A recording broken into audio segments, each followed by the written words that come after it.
righty. Shout out to the caller. Most certainly appreciate her. And thank you all for being here. Let's get to the next call. All right. Now, I cannot take off slow mode, sir, because I got to have the chat. I got to be able to see the chat, too, because I got to be able to, see what's going on. All right. Yeah, have a good one. Oh, man, Nificent, what's going on? What's going on, man? Can you hear me? I hear you well, man. What's happening? And my camera's on and everything? Okay, your cool. Your camera, your mic, everything's perfect. Perfect, man. Dang, man, your channel's growing, man. I need to get some of these subscribers from you. This is great. This is great, man. No, for real, I need to get on the thing with you and Brandon Tatum because I see you guys been doing the live streams and things. And I think we, Black conservatives, man, we need to stick together right now. We need to carry the torch for this country, for our community, for everybody, because you see there's so much division right now. Like, I'm so overwhelmed with it, man. I'm bombarded. I have one of those generic inboxes, where I just send coupons and everything from restaurants. And every single email I got for the past 2 weeks has all been like, we here at such and such restaurant stand with Black Lives Matter. We want you to know we love Black people. Basically, everybody is coming out and kowtowing, bending the knee, just bowing. It's the cringiest thing ever. All the videos of people kissing feet and washing feet and doing all the weird, cringy stuff. I mean, I've never seen any kind of worship like this in my life. It creeps me out, but it pisses me off at the same time because it's all fake. It's all for show. It's all to get Trump out of office. And everybody who's being honest knows that, but they're pretending like they actually care. I'm like, where was all this passionate corporate activism 2 years ago? Where was it 6 months ago? Now, all of a sudden, because of the George Floyd situation, he's been propped up as a martyr and everybody's just worshiping at the shrine of him.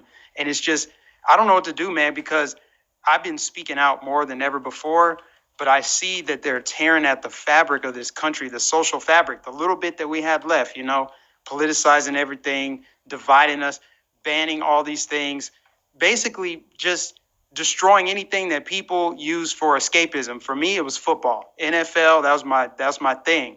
But I actually think this is going to be the first year, and I know a lot of conservatives haven't done it for a long time, but this is going to probably be the first year that I do not pay for a Sunday ticket. I'm not going to watch my Broncos because now they're trying to bring Kaepernick back in and just drive that wedge. They're dividing everything, man. It's just the craziest thing. So I just really needed to vent. I know you got a lot of people on here, but I want to get your thoughts on everything as far as how they're dividing the country and how they're tearing at the fabric. Yeah, I really don't like it. And I feel like it's just all for what you were saying. It's just about, people trying to get money and or prevent from losing money. Because what if you don't say, I support Black Lives Matter? People getting fired for, one lady on her Facebook page say, I don't support Black Lives Matter and got fired from her job. So it's you basically have a gun in your head and you're being told to basically support this crazy movement that is destroying the Black community, the white community, the whole country, everybody. It's just really kind of a weird thing that we're in right now. And I feel like a lot of it is just because social media, people are just stuck to their phones. And if they see a thing on there that they pretty much believe in, they roll with it, just like the virus.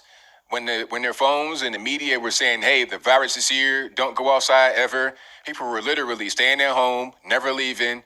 I think Tom Green went on Joe Rogan and said that he didn't leave his house for months.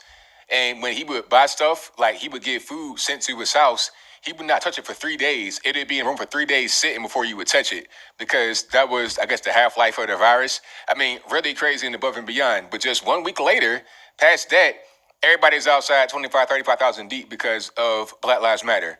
People are just they're just like sheep. They're brainwashed. And these companies know it. The media knows it. Politicians know it. And they're taking advantage of it. And like you said, it's up to us, the Black conservatives, to pretty much just lead the country in the right direction. Because if you're white, you can't say anything. You get silenced. But what are you going to do with me? What are you going to do with you? So I think that's right on point with what you said. Yeah. And it's crazy because we know how these businesses work.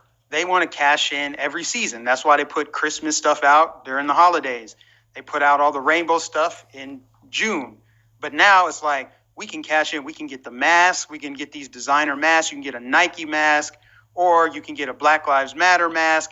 It's just crazy. You can see who's easily controlled because they're wearing masks and they're protesting and they're demonstrating.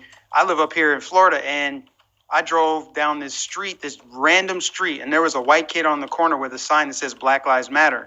And he looked pretty genuine. He looked like he actually really is down for the cause.